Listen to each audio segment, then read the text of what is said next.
नमस्कार, आप देख रहे हैं न्यूज फॉर नेशन और मैं हूं सांत्वना आपके साथ। बिहार की इस नई महागठबंधन की सरकार में कुछ भी ठीक नहीं चल रहा।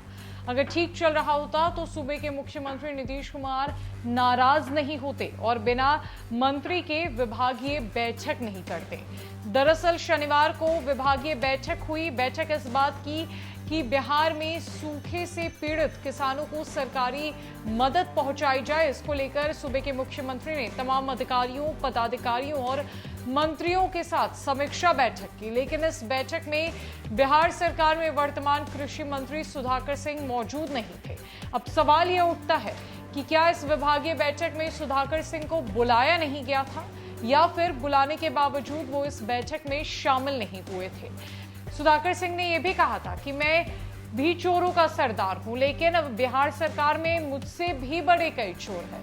अब सुधाकर सिंह का निशाना किस तरफ था? उन्होंने बिहार सरकार से अपनी नाराजगी भी जताई थी। क्या कुछ वो कहना चाह रहे थे ये स्पष्ट नहीं हो पाया, लेकिन उनके इस बयानबाजी से नीतीश कुमार बेहद नाराज दिखे। बता दें कि बिहार के मुख्यमंत्री नीतीश कुमार ने सूखे से पीड़ित किसानों को सरकारी मदद देने के लिए समीक्षा बैठक बुलाई थी। सीएम के इस बैठक में कृषि विभाग के सचिव एन सरवन कुमार मौजूद रहे, लेकिन मंत्री सुधाकर सिंह बैठक में शामिल नहीं थे, जबकि आपदा प्रबंधन मंत्री शहनवाज आलम मौजूद थे। जानकारी के अनुसार नीतीश कुमार आपदा और कृषि विभाग की समीक्षा बैठक कर रहे थे। बैठक में आपदा विभाग के मंत्री और सचिव शामिल हुए। वहीं कृषि मंत्री की गैर मौजूदगी में ही कृषि विभाग की समीक्षा कर ली गई। गौरतलब है कि कृषि सचिव ने ही बताया कि राज्य में सूखे की स्थिति क्या है और राज्य सरकार ने पीड़ित किसानों को किस तरह से मदद की है। उन्होंने बताया कि सूखे से पीड़ित किसानों के बीच 62 करोड़ रुपए डीजल अनुदान के रूप में बांटे जा चुके हैं। कृषि सचिव के अनुसार किसानों को 12 तरह के बीज भी दिए जा रहे हैं। अब तक 3 लाख से करीब किसानों को फसल बीज दिए जा चुके हैं। कृषि सचिव के अनुसार अब तक 4 लाख किसानों को डीजल अनुदान दिया गया है।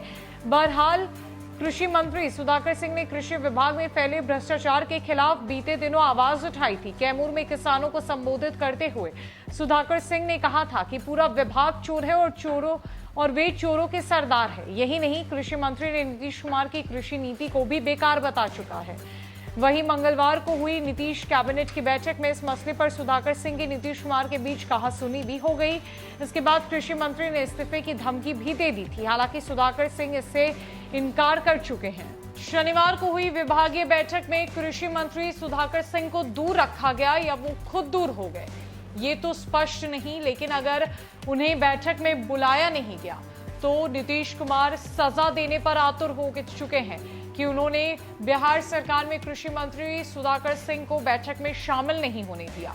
और अगर ऐसा ही है तो आरजेडी को एक बड़ा धक्का लग सकता है। तेजस्वी यादव और लालू प्रसाद यादव की मुश्किलें बढ़ सकती हैं, क्योंकि बिहार की सरकार नीतीश कुमार के हाथ में है। बिहार की कमान और डोर नीतीश कुमार के हाथ में है, वो मुखिया है। और अगर मुखिया रहते हुए किसी मंत्री के साथ उन्होंने ऐसा कोई व्यवहार किया है, उन्हें बैठक से दूर रखा है, तो ये मुश्किलें पैदा कर सकता है। मुश्किलें इसीलिए भी क्योंकि सुधाकर सिंह ने जो बीते दिनों बयान दिया था, उस बयान से मुख्यमंत्री नीतीश कुमार खासा नाराज दिखे हैं।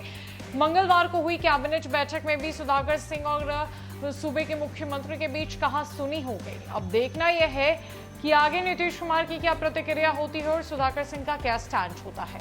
फिलहाल के लिए इस अपडेट्स में इतना ही। न कई अपडेट्स के लिए हमारे साथ बने रहे न्यूज फॉर नेशन में। नमस्कार।